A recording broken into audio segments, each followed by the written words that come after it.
Irmãos, eu sou a Sandra, da Igreja Apostólica Face do Leão. Você está no intervalo com Deus, do Ministério de Cura Face da Alma. Eu te agradeço por você estar conosco mais um dia. Hoje nós vamos falar um versículo que está no livro de Marcos, de Mateus e de Lucas, mas eu escolhi a versão de Marcos.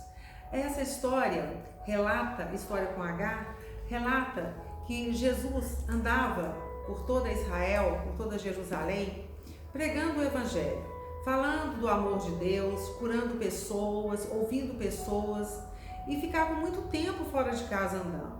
Então, nesse versículo, ele havia voltado para a casa dele, em Cafarnaum. E como as boas notícias correm, quando Jesus chega à casa dele em Cafarnaum, as pessoas da redondeza todas foram vê-lo. E a gente pode imaginar o aglomerado de pessoas que foram até a porta da casa dele. E ali então, esse versículo relata que estava impossível de tocar em Jesus, de entrar na casa dele, de ter acesso a ele, porque todos sabiam que a presença dele exalava virtude. Apenas o contato, a presença dele já era muito importante. E havia ali certo paralítico que precisava ser curado, mas esse paralítico não conseguia chegar até Jesus. Se nem as pessoas que andavam normalmente conseguiam chegar próximas dele, imagine então um paralítico. Mas esse paralítico, ele podia contar com a amizade de 4 pessoas. E esses amigos então, tentando ajudar o paralítico a chegar próximo a Jesus, foram levando ele, a gente supõe que tipo numa maca, alguma coisa semelhante.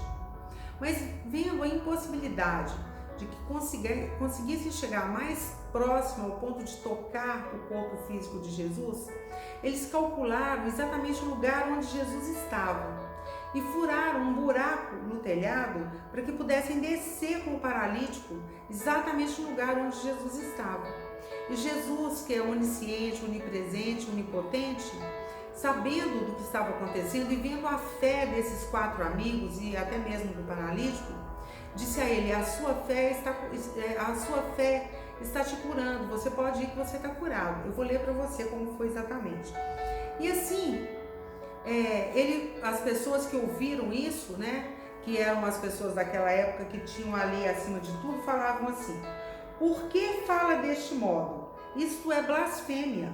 Quem pode perdoar pecados senão que é Deus? Então, quando essas pessoas falam isso, elas colocam que não reconhecendo Jesus como Filho de Deus, como se ele não fosse a pessoa que tivesse poder para perdoar pecados. Mas veja bem, Jesus, em todos os caminhos que ele ia, ele curava muitas pessoas. E para Jesus, curar pessoas era muito mais fácil do que perdoar pecados, porque curar pessoas era uma coisa que ele já fazia frequentemente.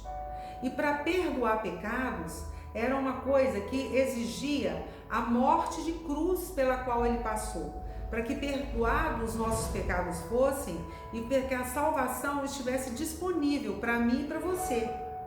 Então veja bem, como Jesus estava ali naquela hora, sendo de alguma forma colocado contra a parede, como ele não estavam reconhecendo nele a filiação dele em Cristo, a filiação dele em Jesus, que só o Filho de Deus, sendo crucificado, é que teria poder para nos salvar do pecado, nos salvar da morte eterna e nos trazer a salvação.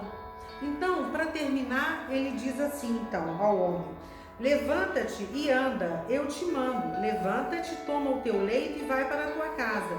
E assim foi.